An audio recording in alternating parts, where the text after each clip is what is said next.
এই সুন্দর চুড়ি জোড়া দুটি আমি বানিয়েছি। বিশ্বাস হচ্ছে না? চলো ভিডিওটা পুরোটা দেখবেন। তো ফার্স্টে আমি সেই ফুলগুলো নিয়ে আসছিলাম, চুড়িগুলো আমি কিনে নিয়ে আসছিলাম মিতালি ম্যানশন থেকে। সিলেটের মিতালি ম্যানশনে আপনি জুয়েলারি বানানোর জন্য যা যা প্রয়োজন সেখানে সব কিছুই পেয়ে যাবেন। সো আমি এখানে খুব কম ইনগ্রিডিয়েন্টস দিয়ে দুটো চুড়ি বানিয়ে দেখাচ্ছি।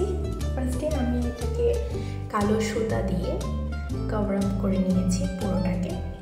দেন এখানে আমি অ্যাড করব কিছু ঘুঙুর, যার লুকটাই একদম চেঞ্জ করে ফেলবে। সো এটা ইউজ করার জন্য আমি এখানে সুই সুতা ইউজ করব। সুই সুতা দিয়ে এটাকে ভালো করে টাকিং করে নেব, যাতে করে এটা পড়ে না যায় এবং দেখতে সুন্দর লাগে। সো এটাকে সিকিউর করার জন্য আমি কয়েকবার সুন্দর করে আমি টাকিং করে নেব। সো আপনারা দেখতেই পাচ্ছেন খুব ইজিলি কিন্তু বাসায় বসে আপনাদের হাতের কাছে যে কোনো জিনিস দিয়ে খুব অল্প টাকায় একটা সুন্দর জুয়েলারি বানাতে পারছেন। সো এটা আপনি শাড়ির সাথে বা থ্রি পিস যে কোনো কিছুর সাথেই পরতে পারছেন।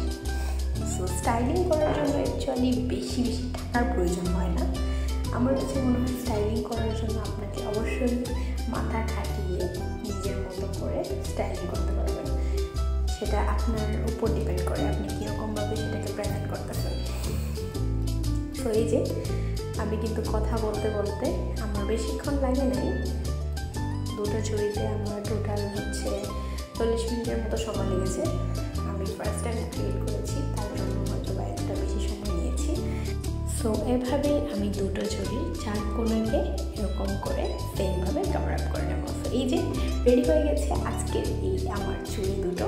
তো কেমন লাগেছে অবশ্যই আমাকে কমেন্ট করে জানাবেন, আর বাসায় বসে আপনাদের ফ্রি টাইমে এটা নিজেরা ট্রাই করতে পারেন। তো এই ছিল আজকের ভিডিও, আর কমেন্টে জানাতে ভুলবেন না। তো আল্লাহ হাফেজ, টাটা।